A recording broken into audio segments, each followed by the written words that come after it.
दोस्तों स्वागत आप सभी का एक नए वीडियो में। आइए जानते हैं आज के मुख्य समाचार। बने रहिएगा आप हमारे साथ। पेटीएम को लेकर आरबीआई ने एक गाइडलाइन बनाई है। दरअसल अब 1 मार्च तक रोक लगा दी गई है। अब नए यूजर जुड़ भी नहीं पाएंगे पेटीएम पे। अगर आपका पैसा पेटीएम में है तो उसका क्या होगा, आइए सब कुछ जानते हैं। क्योंकि अब पेटीएम पर नए ग्राहक भी नहीं जुड़ेंगे और आप इसके बैंक सर्विस को भी इस्तेमाल नहीं कर पाएंगे। ज्ञानवापी में हिंदू पक्ष की बड़ी जीत हुई है। अब पूजा पाठ भी कर पाएंगे। इसके साथ ही और कई सारी अपडेट है। गैस सिलेंडर महंगा हो गया है, एक बड़ा झटका फरवरी में लगा।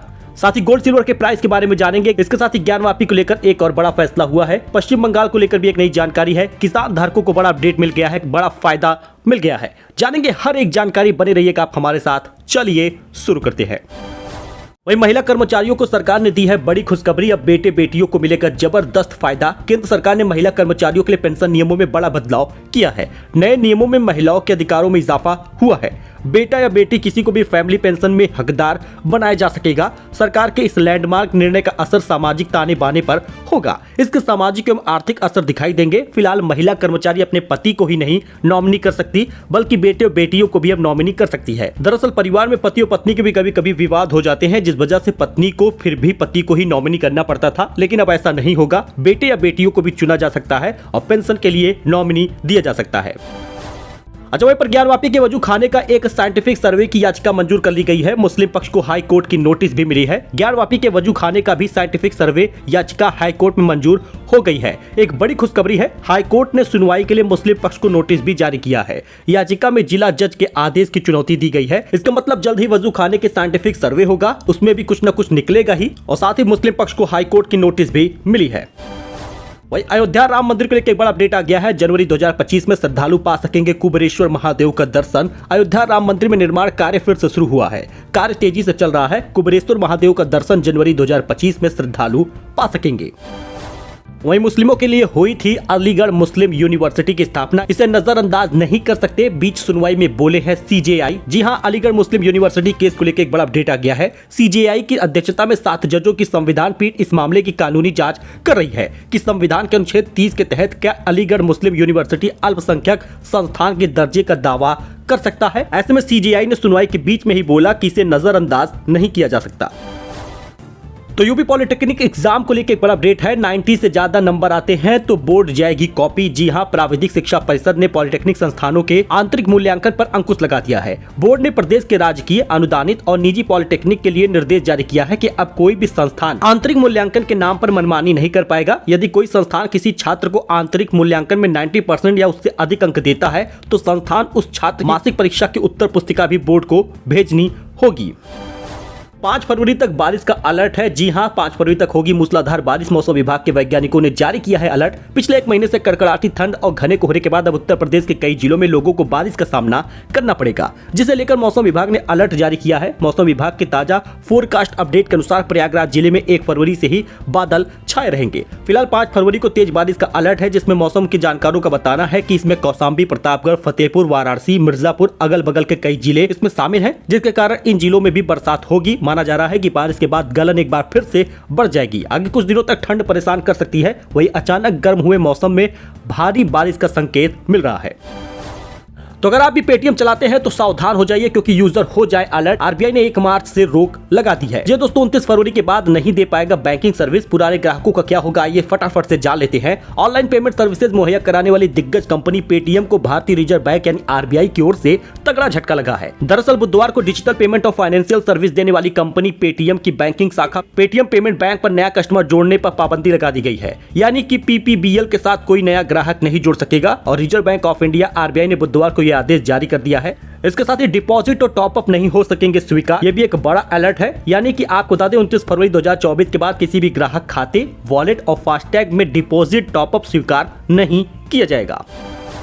देखिए, इनकम टैक्स स्लैब के बारे में आपको बता दें तो सरकार ने आम आदमी को इस बार इनकम टैक्स में कोई भी राहत नहीं दी है। टैक्स स्लैब में कोई भी बदलाव नहीं किया गया है। फिलहाल इसके साथ ही बजट में कुछ भी सस्ता या महंगा नहीं हुआ है। इस बार बजट में कुछ भी सस्ता महंगा नहीं किया गया। ऐसा इसलिए हुआ है क्योंकि सरकार 2017 में लागू किए गए जीएसटी के बाद से बजट में केवल कस्टम ड्यूटी और एक्साइज ड्यूटी को ही बढ़ाया या घटाया है। इसका असर गिनी चुनी चीजों पर ही फिलहाल पड़ता है। यही कारण है कि इस बार कुछ सस्ता और महंगा नहीं हुआ। तो इन 4 सेक्टर पर ज्यादा फोकस था, चाहे वो गरीब, महिला महिला, युवा और अन्नदाता यानी किसान थे, तो इनको क्या लाभ मिला है आइए जानते हैं। दरअसल गरीबों के लिए सरकार 25 करोड़ लोगों को गरीबी से बाहर निकाली है और गरीब कल्याण योजना में 34 लाख करोड़ रुपए के खातों में पैसे भेजे गए हैं। फ्री राशन वगैरह मिल रहा है, ऐसा सरकार ने अपने बजट में कहा है। वहीं महिलाओं में आपको बता दें तो करीब 1 करोड़ महिलाएं लखपति दीदी बनी हैं। अब 3 करोड़ महिलाओं को लखपति दीदी बनाने का लक्ष्य पीएम मोदी सरकार ने किया है। वही युवाओं को क्या मिला है? 3000 नए IIT खोले गए हैं, 54 लाख युवाओं को प्रशिक्षित किया गया है। एशियाई खेलों में भारत के युवाओं को कामयाबी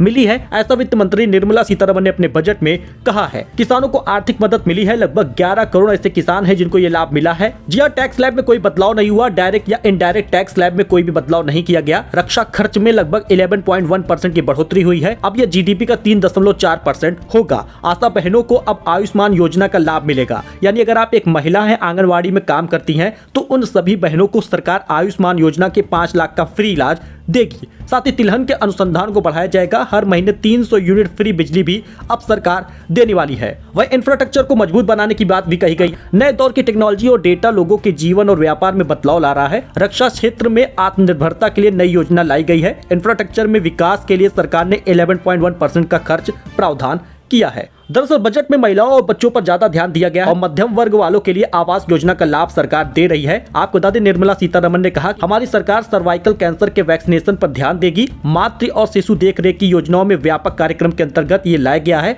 9 से 14 साल की लड़कियों के टीकाकरण पर भी ध्यान दिया जाएगा। वही सरकार मिडिल क्लास के लिए आवास योजना लाएगी। अगले 5 साल में 2 करोड़ और घर बनेंगे, गरीबों को मिलेंगे। वहीं पर दोस्तों ज्ञानवापी पर हिंदू पक्ष की बड़ी जीत मिली है। कोर्ट ने व्यास जी के तहखाने में पूजा पाठ की इजाजत दी है। ज्ञानवापी के व्यास जी के तहखाने पूजा पाठ की इजाजत मिल गई है। वाराणसी की जिला जज की अदालत ने यहां पर 7 दिन के अंदर पूजा पाठ के प्रबंध करने का आदेश वाराणसी के जिलाधिकारी को दिया है। वही 1 फरवरी को लगा बड़ा झटका, क्योंकि गैस सिलेंडर हुआ है महंगा। 1 फरवरी को दोस्तों कॉमर्शियल गैस सिलेंडर के रेट बढ़ गए हैं। हालांकि घरेलू गैस सिलेंडर के दाम में कोई बदलाव नहीं हुआ है, जो कि राहत की बात है। यानी घरेलू महिलाओं के ऊपर कोई दबाव बनने वाला नहीं है। गैस सिलेंडर उनका वही रेट का है जो पिछले महीने था। 1 फरवरी को तेल कंपनियों ने 19 किलो वाले कॉमर्शियल गैस सिलेंडर की कीमत में 14 रुपए की बढ़ोतरी की है। ऐसे में नई कीमतें अब लागू हो गई हैं। लंबे विंटर सीजन के चलते डिमांड बढ़ी है और अंतर्राष्ट्रीय बाजार में कीमतें भी प्रभावित हुई हैं। तो इसी बीच गोल्ड सिल्वर के प्राइस के बारे में जान लेते हैं, क्योंकि सोना चांदी की क्या है नई कीमत आई। आपके यूपी के मुख्य शहरों की कीमत हम बता देते हैं। जी हां, भारत में आज 22 कैरेट 10 ग्राम का सोना 58,000 रुपए का हो गया है। बीते दिन भी ये कीमत यही थी, लेकिन लगभग 500 से लेकर 700 रुपए तक महंगाई आ ही गई है और 24 कैरेट की कीमत 63,270 रुपए हो गई है। आप यहाँ पे लखनऊ के 22 कैरेट और 24 कैरेट सोने का दाम देख सकते हैं। इसके साथ ही गाजियाबाद का भी रेट देख सकते हैं, नोएडा का रेट देख सकते हैं और आगरा में क्या रेट है वो भी देख सकते हैं। फिलहाल 1 किलो चांदी आपको 75,500 रुपए की मिलेगी। इससे पहले ये 75,700 की थी, यानी 200 रुपए सस्ता मिलेगा। वही दोस्तों ज्ञानवापी में देर रात हिंदू पक्ष ने पूजा भी की है। व्यास जी तहखाने में 31 साल बाद जले दीप, डीएम की मौजूदगी में फोर्स तैनात है। ज्ञानवापी परिसर में बने व्यास जी के तहखाने में रात को कमिश्नर ने पूजा की है। 31 साल बाद यहाँ पूजा हुई। कल ही कोर्ट का ऑर्डर आया था और अदालत के फैसले के कुछ घंटों बाद ही ये सारे इंतजाम किए गए। वाराणसी के ज्ञानवापी परिसर में देर रात पूजा हुई है। जिला कोर्ट आदेश पर हिंदू पक्ष ने पूजा की है। डीएम कमिश्नर सहित कई प्रशासनिक लोग मौजूद रहे। 31 साल बाद यहाँ पर व्यास जी तहखाने में पूजा हुई है। तो आरबीआई ने पेटीएम पेमेंट पर लगाई है रोक, तो करीब सभी सर्विसेज बंद करने का आदेश आ गया है। पेटीएम पेमेंट बैंक के खिलाफ आरबीआई की ओर से बड़ी कार्रवाई की गई है और बैंक को करीब सभी सर्विसेज को 29 फरवरी से बंद करने का निर्देश भी दिया गया है। आरबीआई ने जारी किया है ये बयान, जिसकी वजह से अब ग्राहक के खाते, प्रीपेड उपकरण, वॉलेट, फास्टैग, एनसीएमसी कार्ड जैसे सभी चीजों पर रोक लग गई है। टॉप अप करने पर भी रोक है। ग्राहकों को नहीं होगी फिलहाल कोई परेशानी। दरअसल आरबीआई ने आगे बताया कि इस रोक के बावजूद पेटीएम पेमेंट बैंक के ग्राहक आसानी से अपने saving account, current account, prepaid उपकरण, फास्टैग से बकाया बैलेंस निकाल या इस्तेमाल कर पाएंगे।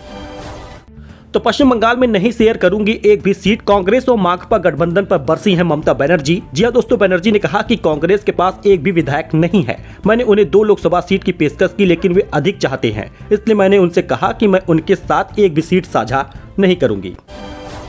वह किसान एमएसपी के रेट पर फसल बेचने के लिए 5 फरवरी से कर सकते हैं आप रजिस्ट्रेशन। सुविधाओं के लिए बनाए गए हैं 119 पंजीयन केंद्र। जी हां, रायसेन में गेहूं उपार्जन हेतु पंजीयन के लिए 119 पंजीयन केंद्र निर्धारित किए गए हैं। रबी और खरीफ की भांति इस वर्ष भी किसान पंजीयन को भू अभिलेख के डेटाबेस आधारित किया जाएगा। वही फरवरी महीना आ गया है और राशन कार्ड धारकों को एक बड़ा झटका भी लगा है, क्योंकि मुफ्त में तो अनाज मिलेगा ही, लेकिन गेहूं कम कर दिया गया है, गेहूं में कटौती हुई है। फरवरी महीने में सभी राशन की दुकानों पर गेहूं चावल के साथ बाजरा भी वितरित किया गया है। सैदपुर, मनिहारी, देवकली और सादात ब्लॉक के सभी अंत्योदय कार्ड धारकों को यह सुविधा फरवरी महीने से मिलेगी। पहले जितना ही मिलेगा चावल। जी हां, सैदपुर के आपूर्ति निरीक्षक बद्रीनाथ ने बताया कि प्रति कार्ड धारक को 21 किलो चावल और 14 किलो गेहूं मिलता था, लेकिन अब 9 किलो गेहूं, 5 किलो बाजरा दिया जाएगा। वहीं चावल पहले जितना ही मिलेगा। वहीं पात्र गृहस्थी कार्ड धारकों को पहले 3 किलो चावल प्रति यूनिट पर 2 किलो गेहूं मिलता था, लेकिन अब 1 किलो गेहूं और 1 किलो बाजरा मिलेगा। इसका मतलब ये है कि चाहे अंत्योदय कार्ड धारक हो या फिर पात्र गृहस्थी कार्ड धारक, इनको गेहूं के साथ बाजरा लेना होगा। तो प्रशांत कुमार को बनाया गया है यूपी का कार्यवाहक डीजीपी। सीएम योगी ने दी है बधाई। स्पेशल डीजी प्रशांत कुमार को उत्तर प्रदेश के कार्यवाहक डीजीपी का चार्ज दिया गया है। वर्तमान डीजीपी विजय कुमार बुधवार को रिटायर हुए। आरके विश्वकर्मा के सेवानिवृत्त होने के बाद विजय कुमार को 31 मई 2023 को कार्यवाहक डीजीपी के रूप में तैनात किया गया था। प्रशांत कुमार 1990 बैच के आईपीएस अफसर हैं। प्रशांत कुमार का कार्यकाल 5 मई 2025 तक रहेगा। वही एशियन क्रिकेट काउंसिल की तरफ से एक बड़े अपडेट आ गए हैं। बीसीसीआई के सचिव जय शाह तीसरी बार बने हैं एसीसी के अध्यक्ष। 1 साल के लिए बढ़ा है इनका कार्यकाल। जय शाह तीसरी बार एशियाई क्रिकेट परिषद यानी एसीसी के अध्यक्ष बन गए हैं। उनके कार्यकाल को 1 साल के लिए बढ़ाया गया है। सो दोस्तों, ये कुछ अपडेट था, एक नई जानकारी थी जो आपके साथ शेयर की गई है। आई होप कि आपको ये पसंद आया होगा। मिलते हैं नई जानकारी के साथ नए वीडियो में। कोई कंफ्यूजन हो तो कमेंट करिएगा। आप किस जिले से हैं, किस राज्य से हैं, कमेंट करना बिल्कुल मत भूलिएगा। जानेंगे हर एक अपडेट नेक्स्ट वीडियो में। फिलहाल के लिए इतना ही। धन्यवाद।